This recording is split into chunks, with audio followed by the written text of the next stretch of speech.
Lasse vil nu demonstrere, hvor let man kan lægge gydegrus ud i et lille vandløb. Du får brug for en stor trakt, du får brug for et hyttefad, en stor pumpe, en strømforsyning, en rigtig lang vandslange, som man kan pumpe vandet op igennem til trakten.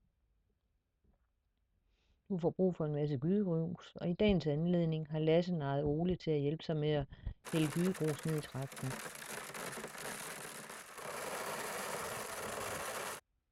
Du får også brug for en masse glatte rør, som gruset kan rende ned igennem sammen med vandet.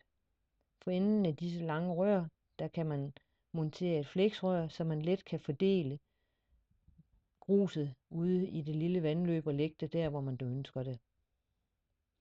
Herefter er det bare at starte maskineriet, så glider det hele af sig selv.